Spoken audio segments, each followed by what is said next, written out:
Hello YouTube, it's Cody here, although most people just tend to call me Coco. And today we are going to be looking at some Blu-rays that I've acquired over the last month or so. I haven't done one of these videos in quite some time. I've got my microphone set up, so I'm hoping that you can hear me somewhat well. That is also why I have the headphone in. I'm not going to spend too much time just kind of talking about the channel or anything, just because I want to get right into it.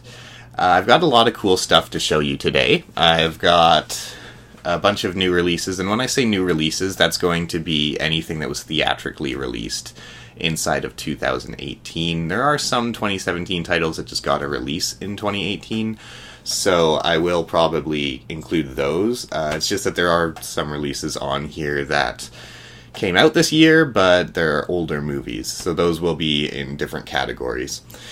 On that note though, I've got a bunch of kind of miscellaneous stuff. You will see some patterns in here, and then I've also got a whole bunch of niche products. So I've got a couple Scream factories, or Shout factories, and then I've got an Arrow release, a Criterion in here, and then we're going to finish things off with some box sets. So, all that out of the way, I think we're going to get started now. The first one that I'm going to talk about is actually my first 4K release. Now, I don't really pick up 4Ks typically because I don't think that my TV is compatible with 4Ks. I use a projector, and you have to get newer ones for it to do that. So it is a new release that came out this year, and it is Annihilation. So I really like the slipcover on this one. It's nice and blue and everything, which is my favorite color. Annihilation, it has Natalie Portman in it, and to be honest with you, I think I need to watch this one again, because the first time I wasn't quite prepared for it. It's kind of weird, and it's a great sci-fi movie. I just think that it's one that I need to revisit to get kind of a formalized opinion on it. That being said, though, yeah, it was a great watch. Lots of cool creatures in here. There's one scene with a bear type thing. I'm not going to get into it too much because I don't want to spoil anything, but you should definitely check that one out if you haven't already. It's one of the best ones of the year, I'd say, so far. On that note, another one that was one of the best of the year is A Quiet Place. I haven't seen too many movies so far from this year, which is weird because I usually do, but I've been really binging on older stuff. This is actually the Best Buy exclusive Steelbook, which is, sorry about the glare there, it is a little bit disappointing, to be honest with you. Just got some words on the back there, and then the inside, I don't care about the digital code, by the way, you can take it if you want it. I'm not going to take the discs out, but it's just the scratch marks in the sandbag from that scene, so nothing too crazy there. But this movie was really, really fun. It's cool how they played with sound. If you don't know what it's about like a world where monsters have kind of overrun everything, and they rely on hearing their prey. So everyone that's left alive, that is, has to be very, very quiet so that you don't, the creatures don't come for you. And it's a really, really tense thriller. I don't know if I'd even call it a horror. I guess it is in some aspects, but more of a thriller. If you haven't seen it, then I'd recommend you check it out again, but most of you probably have. Next one is another new release. It is Love, Simon. I actually loved this movie. It's probably my second favorite one of the year so far. It's just your kind of average run-of-the-mill, coming-of-age story. Although it's executed very, very well. The acting in it is very well done. There was one teacher character in here that I found got a little bit taxing on my nerves, and he made some pretty unrealistic decisions. But aside from that, it was a really, really fun movie. It's about a kid who is gay, and he's communicating with somebody online, and he doesn't know quite who it is. So the story's about him trying to find out who that is, and it's really cute. Next one up is Thoroughbreds. So this movie came out this year. I think this one actually got a limited release in 2017, but I'm not too sure. The Blu-ray came out in 2018. And this one stars Olivia Cooke and Anya Joy-Taylor. Taylor-Joy. I always get that mixed up. But yeah, I'm a huge fan of Olivia Cooke. I've been watching her ever since she was in Bates Motel. I think that she's one of the best up-and-coming actresses, and then Anya's very good as well. And then this movie is actually Anton Yelchin's last film. I believe it'll be his last film anyway, because he passed away, God rest his soul. But this one is a really cool movie. It's about two girls. Olivia Cooke's character has a personality disorder, so she can't really connect with people. And then Anya's father-in-law, or stepfather, not father-in-law, stepfather, is a real big asshole. So they conspire to kill him. And it's a pretty funny movie. I found the soundtrack to be a little bit obnoxious in spots, but for the most part it was very enjoyable. This one, on the other hand, I didn't like too much, and this is another new release from this year. It is Batman Ninja. This is one of the DC animated films. It has more of an anime focus on it, which I was totally down for. I did love the animation style. I just found it to be a weird watch. I know a lot of people did like this one. I didn't. It is only like an hour long or something like that, but I don't even remember the plot very well. Basically, it's Batman in, I forget the term for it, but in Japan, like during the samurai days. Sounding really white right now, but that's okay. Yeah, I don't know. It's not very good, but you can check it out if you're a Batman fan. I have a ton of Batman shit, so I had to get it. This one, on the other hand, is really good. This is the second last new release that I have to show you, and it is Paddington 2. I adored the first Paddington. I think these movies are so adorable, and they're really funny, too. It's just about the misadventures of a little bear, and him coming to terms with living inside a populated area with humans in it. Yeah, it's a really good one. And this one, he like goes to prison and stuff, so it gets kind of goofy, but it's super funny. And if you do have children, then that's a safe watch for you. I'm sure they will enjoy it very much. These next two, my family went back to Nova Scotia, which is where they're from in Canada, and my grandfather got me 2 movies and sent them back with me, or with my mom, sorry. So this is the first one of those, and it is Kickboxer Retaliation. This will be the last new release that I'm going to be talking about today. I don't really do martial art movies a ton. I just can't really enjoy them, and this one definitely was corny and stupid in spots, but I had more fun than I anticipated with this one, because basically I'm a huge fan of mixed martial arts, and I just love the UFC, so seeing a lot of those fighters come and be in a movie is pretty fucking awesome. They obviously don't do a lot of acting, they'll just kind of show up for a shot and do something violent, but it's still a lot of fun to watch. So I might actually pick up another one. I'm not sure. I wasn't going to even watch it, but I did, and I ended up really enjoying it. The other one that he got me is a title from last year, and this one is Wonder. This movie was so adorable. It's about a kid. I don't know exactly what deformity he has, but he does have a visible deformity, and it's about coming to grips with who you are and being comfortable in your own skin, and it's just a really adorable movie. Owen Wilson was really great in this. What's her name? Julia Roberts. I really like Julia Roberts. I'm a big fan of Pretty Woman, but I'm not a fan of Owen Wilson typically, but he was great in this movie. It was more of a supporting role, but you still have to give credit where credit's due. Next one is one of the only movies in this lot that I haven't seen yet, and it is Garden State. This one has Natalie Portman in it. That's the only reason I bought it, because after I watched Annihilation, I wanted to see more of her. Yeah, still haven't gotten around to it. It's still shrink wrapped. It costs like $5, so I'll get around to it someday.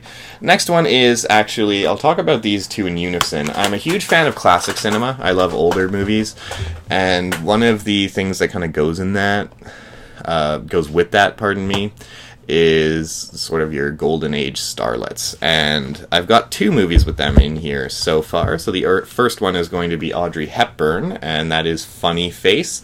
I'm trying to collect all of the Audrey Hepburn movies that I can. So far I've just started, so I've got Sabrina, and I've got Breakfast at Tiffany's, Now I Have Funny Face. This one was really adorable. It's kind of a musical, so which I'm not typically into, but for these older movies, I'm okay with it. And yeah, it's really cute. It has Fred Astaire. I always say Frank Sinatra, but it's not Frank Sinatra. And yeah, it was really, really adorable. I don't even remember the plot too much of this one. It's kind of just your stereotypical love story. Irregardless, though, really good. I love Audrey Hepburn. The other girl that I'm talking about is Marilyn Monroe. This is one of her more popular movies in Gentlemen Prefer Blondes. I love Marilyn Monroe. The presence that she has screen is so captivating, and I kind of grew up having it parodied and everything, like the whole kind of dumb, slutty girl that's still classy. I don't know if that's a great way to put it, but she makes it work really, really well. And this movie, it's about these two girls go on a cruise, I think. And Marilyn Monroe, there's a question as to whether she stole a diamond tiara. But it's not as much about the plot. It's about the great characterization, which is done really well. Jane Russell in this is really well as well. Lots of wells in that sentence. But I haven't seen anything else from her. Might in the future, I don't know. So next we're going to get into... these are titles that... there's a theme in them. They're about animal attacks, typically. And I've been really into these. I think I have about 10 of them to show you. 1, 2, 3, 4, 5, 6, 7, 8. I have 8, actually. I thought there was more than that. But yeah, I have 8 of them to show you. And yeah. So we're just going to jump into it. The first one is Arachnophobia. This is a really cool movie. It's about these... two guys who go into some foreign country, I don't know where it is, and they're studying plant life and everything, and then one of them ends up getting bit by a spider, and he takes the spider home with him in his not intentionally, obviously he passes away, but he takes it home in his casket, if you will, and then that spider gets back to America and starts breeding with all the local bitches, and then we got some freak spiders on our hands. The cool thing about this movie is that it doesn't rely on giant spiders. These are normal-sized, average-ass spiders, but it's still got a certain level of tension. And this movie is a Disney movie. I didn't even know until I popped it in that it was a Disney release, but it actually works. It's kind of like one of the movies that it could be a really good horror movie for small children. They'll probably get a little spooked, but it won't traumatize them or anything. Kind of like The Haunted Mansion or something like that, only a little bit better. Next, this movie is fucking terrible, but it's so funny if you watch it for a comedy point of view, and it is called Prey. This one's about a group of tourists who get stranded in their tour car by a whole bunch of lions. So there's lions kind of circling around. I want to talk about that one at length someday because it is so fucking horrible. The overacting is crazy in that movie. I'd recommend it though if you're into kind of so bad it's good stuff. After that we have Dark Tide with Halle Berry. This is the first of a couple shark movies that I'm going to show off. I really enjoyed this one. I remember when I was younger, we were in Banff. It's this little mountain town in Alberta, and my mom rented this, and it was $20 just to rent for one night, and my dad fucking flipped, but it's kind of in his nature. But this movie is, I rewatched it the other night, and I thought it was really good. I didn't think it was anything special, but it's basically about a girl who is a very good shark diver. She dives without a cage, and then she gets some really rich guys that come to South Africa because they want to dive with great white sharks. And so she reluctantly takes them out, and you can guess what happens. Next one is Open Water 1 and 2. This was really cheap, and Open Water was actually a movie that always kind of enticed me in the video store when I was a kid. I never was allowed to watch it, though, so watching it now was pretty cool. Very low budget, super low budget. It's about two people who go on a diving guide, and they get stranded, they get left behind, and a lot of tension. Really good movie. Open Water 2, not as good. Pretty stupid decisions made by the characters, but it's still okay. The Reef is this is another shark movie. Same idea as Open Water. A boat capsizes, people are stuck in the water, kind of just floating. But really, really good. Like, I can't even stress. Out of this whole bunch, this one and another movie I'm going to show you are my two favorites by far. This movie was fucking incredible. It's so scary. You have so much tension. People say that The Shallows is the only other good shark movie aside from Jaws. This is right up there. It's so much better than The Shallows, I think. And just so much. It looks like these characters are sharing physical space with great white sharks, and real great white sharks. No CGI or anything. Next one I got is Rogue. This is a giant crocodile movie. It comes from an Australian director, same guy who did Wolf Creek. Really funny. Just a little aside right here. There's a very shitty YouTube video called Top 10 Crocodilian Movies. It's by a user called Mr. King Jub Jub, and I am Mr. King Jub Jub. It has 10 million views, but I lost the password to that account. I made that video when I was like 8 years old, but I put this as number 1. So if you've ever been wondering what happened to that fucker, you found him. And another one that made that list was Lake Placid. This is actually the first Scream Factory that I'm going to be talking about. So this is when we're getting into niche products. I didn't even know this was a Scream Factory until I opened it and I saw it pop up. But that is the alternative artwork right there, which is the kind of classic artwork. I don't know if you could see it that well through the plastic. I do apologize. But this is kind of like a dark comedy. I remembered it being a lot more serious from my childhood. It's not. It's pretty lax. So this next movie is the other one that would go with The Reef as my favorite in this update, and it is another Scream Factory. It is Backcountry. I got this one with the slipcover, thank God. This one's about a pair of people who go out into the woods and they end up getting lost and hunted by a bear. I know it sounds corny and everything, but this movie was fucking incredible. It's really gruesome at some parts, which kind of caught me off guard, and they use a real bear. So the tension in this movie is so palpable, and it's beautifully shot. Like, really check that one out. It's so ridiculously underrated. The next Scream Factory I've got in here is Slither. This is a body horror film by James Gunn, I believe his name is. He did the Guardian of the Galaxy movies. I'm not a big Marvel fan, if you can't tell. So this is kind of out of, like, it's kind of weird to see where he came from, because this is a horror movie about an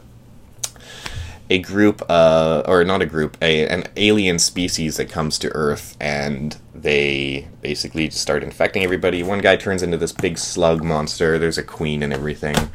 It's pretty fucked up. Next one is, there's one new release in here. I just wanted to show it with the other one. The first one I'm going to show you, which is a Scream Factory again. It is The Strangers. And there is the other artwork. This movie has a lot of nostalgic value with me. I think it's deeply flawed, but it is still a great home invasion movie. It's a lot of palpable tension.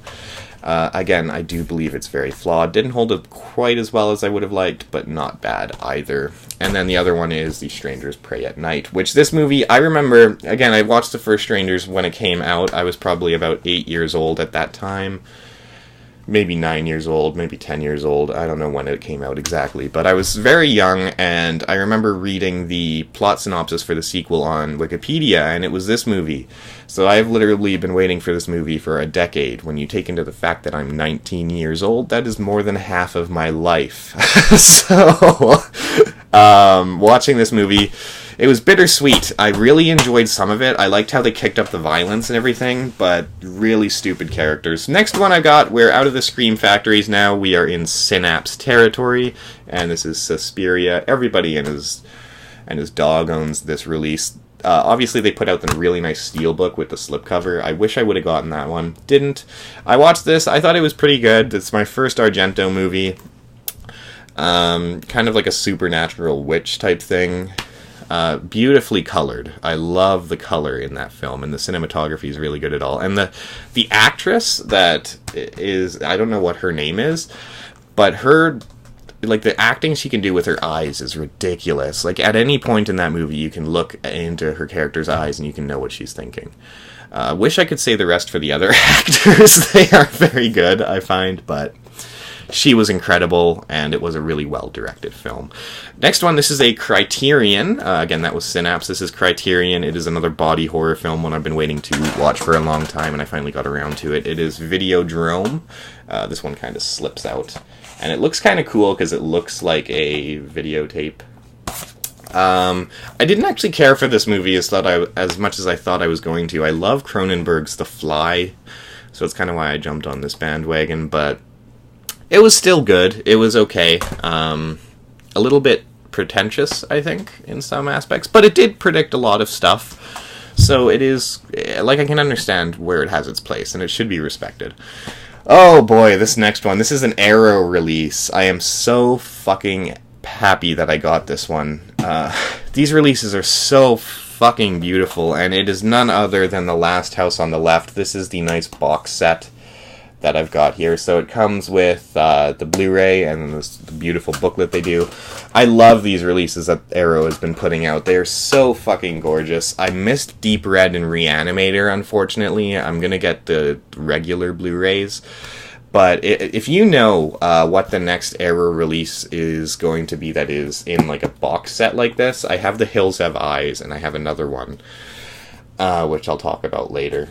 Not in this video, though. But, yeah, if you know what the next, like, full box set is going to be from them, please let me know so that I can pre-order it, because I've missed out twice now, and it's very bitter. The Last House on the Left, if you've never seen it, it's by Wes Craven, who is kind of he's a big deal in the horror genre.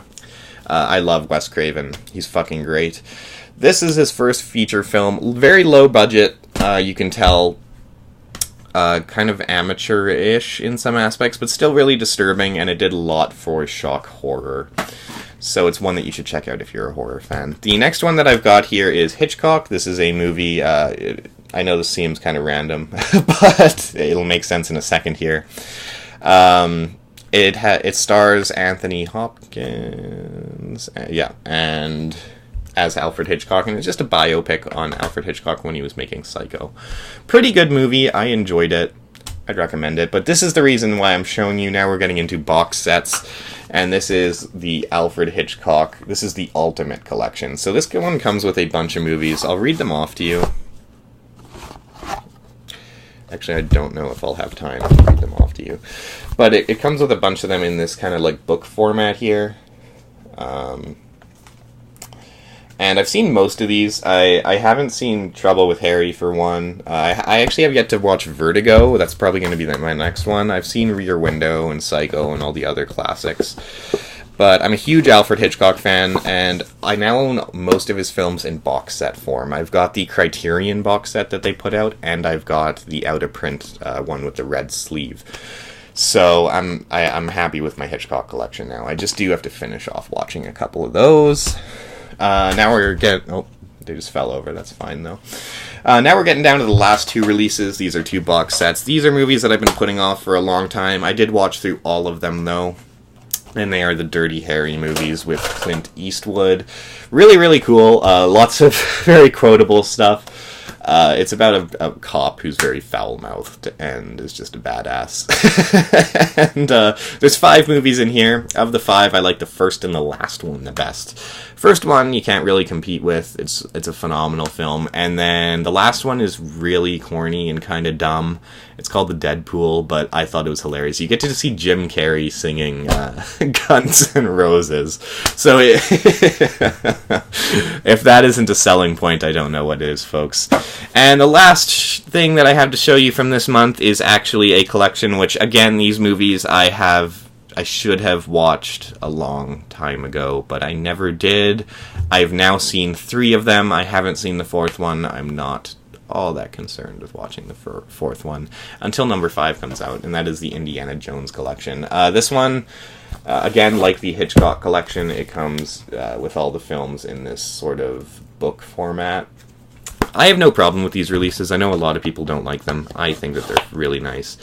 Of these movies, I fucking hated Temple of Doom. I thought it was so terrible. But I really, really loved Raiders and the Last Crusade. So that's all of them for today. I know I kind of breezed through some of them and didn't go into as much detail as I should have, but I didn't want to make this video too long. We're already at 25 minutes.